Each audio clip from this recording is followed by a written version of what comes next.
दोस्तों स्वागत है आपके अपने चैनल सिविल साइड विजिट में। दोस्तों आज का वीडियो जो होने वाला है वो होने वाला है जो कंडक्टर यूज़ करते हैं हम इलेक्ट्रिक वायर के लिए, उसकी अच्छी कंपनी कौन सी है, ऐसे साइट इंजीनियर आपको क्या क्या चेक करना है और बेसिक डिटेल आपको बताऊंगा। जो भी अपने घर की कंस्ट्रक्शन करवा रहा है तो ये चीज़ आपको ध्यान देनी ही देनी है, नहीं तो काफ़ी बड़ी मिस्टेक हो जाएगी और स्लैब भी उसमें कमज़ोर पड़ जाएगी। तो स्टार्ट करते हैं आज का वीडियो। तो सबसे पहली जो चीज़ है वो मैं कंपनी की बात करूं अगर, तो एंकर कंपनी अगर वहाँ अवेलेबल है, वहाँ मिलती है तो वो सबसे अच्छी कंपनी है। उसकी पाइप की स्ट्रेंथ भी है और वो टूटती भी नहीं है कंक्रीटिंग के दौरान। तो स्टार्ट करते हैं। सबसे पहले क्या है, 25 mm की पाइप करनी है, पीवीसी आपको यूज़ एंकर की। और जो पाइप रहेगी वो हमेशा आपको दोनों स्लैब के सेंटर में रखनी है। अगर 6 इंच की स्लैब है तो उसका सेंटर 3 इंच पे, मतलब नीचे का सरिया ऊपर का सरिया नीचे के दोनों के बीच में वो पाइप होनी चाहिए। देखो इधर कई जगह क्या किया है, सरिये के ऊपर रखी हुई है, वो काफ़ी बड़ी मिस्टेक है। उससे होगा क्या, एक तो अगर हम ज़्यादा पाइप यूज़ कर देंगे एक्सेस में, मतलब एक जगह पे 2 पाइपें निकालेंगे, उधर क्रैक आना आएगा ही आएगा। कोई भी स्लैब देखोगे, मैंने काफ़ी स्लैब्स ऐसी देखी हैं जिसमें इसी के कारण क्रैक आया होता है और होता गया पानी घुसता है, सरिया सड़ने लग पड़ता है और स्लैब कमज़ोर होके लीकेज भी वहाँ से स्टार्ट हो जाती है। तो हमेशा आपको ध्यान देना है कि कभी भी एक्सेस में पाइप आपकी नहीं होनी चाहिए।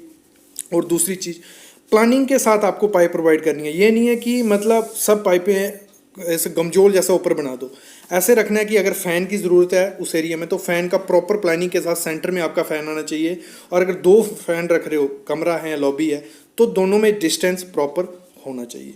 और अगर बात करें हम जो फ़ैन के साथ, तो चलो फ़ैन का आपको प्रोवाइड करना ही करना है। बाकी जो उसकी है वायरिंग है, दीवार की वायरिंग, उसको बीम के साइड से मतलब दीवार में नीचे उतार दो। ये नहीं है कि घुमा फिरा के फिर ऊपर से रखो फिर वहाँ से आपको निकाल के लेनी पड़े। तो हमेशा पूरा प्लानिंग के साथ आपको पाइप प्रोवाइड करनी है। नीचे अगर जहाँ स्विच बोर्ड आता है उसी में अगर बीम से पॉसिबल है बीम में निकाल दो, स्लीव रख सकते हो तो स्लीव रख लो।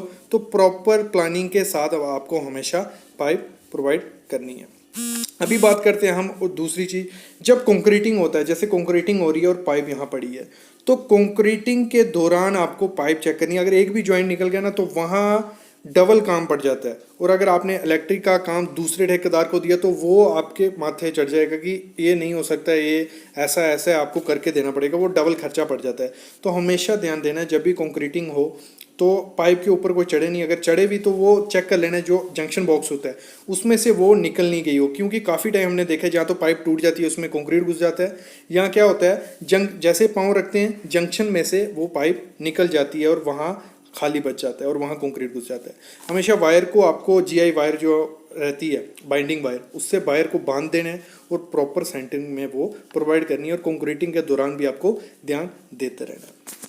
अभी बात करूं मैं, जो हमारा जंक्शन बॉक्स होता है या फैन का बॉक्स होता है, तो उसके नीचे भी आपको ऐसा प्रोवाइड कर देना है, या तो रेत प्रोवाइड कर देनी है या तो नीचे कोई गत्ता बत्ता प्रोवाइड कर देना है कि वो नीचे जब डी शटरिंग हो नीचे वो दिख जाए, वहाँ तोड़ने फोड़ने की ज़रूरत ना पड़े। और कभी कभार क्या होता है वहाँ कंक्रीट आ जाता है, नीचे पता ही नहीं चलता है कि आपका फ़ैन का पॉइंट कहाँ है और वो चीज़ें क्या हैं। ये काफ़ी ज़्यादा गलतियाँ मैंने देखी हैं।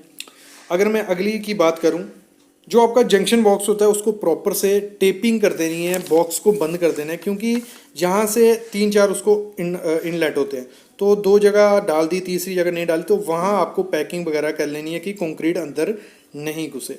और जब भी आप बीम में से नीचे उतारो प्रॉपर वे से उसको नीचे टच कर देना, हो सके तो उसको अच्छे से टाई कर लेना है कि वो नीचे चिपकी रहे।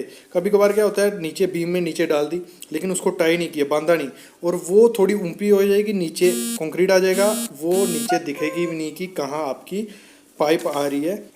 तो ये बेसिक चीज़ें होती हैं, ये तो आपको जिन लोगों को पता था अच्छा है। बाकी आपको एक प्लानिंग के साथ चलना है कि देखो फॉल सीलिंग वगैरह आजकल प्रोवाइड की जा रही है, तो कई लोग क्या करते हैं उसकी लाइटें भी उसी में प्रोवाइड कर देते हैं छत में, तो वहाँ से वायरिंग निकालते हैं, वो गलत है। आप ऐसा करो जो फॉल सीलिंग प्रोवाइड कर रहे हो वहाँ लाइटें फिक्स करवाओ फॉल सीलिंग के दौरान, तो वो बेस्ट रहेगा। ना तो ज़्यादा पाइपें छत पे होंगी, ना क्रैक आने के चांसेस होंगे, क्योंकि काफ़ी क्रैक्स आते हैं पाइप्स की वजह से। ये चीज़ भी आपको ध्यान देनी है। तो ये बेसिक डिटेल थी, आई होप आपको समझ आई होगी। तो प्लीज़ चैनल को सब्सक्राइब कर लो। इसके रिलेटेड कोई भी क्वेश्चन रहता है आप कमेंट करो, मैं उसका रिप्लाई जरूर करूँगा। Thank you.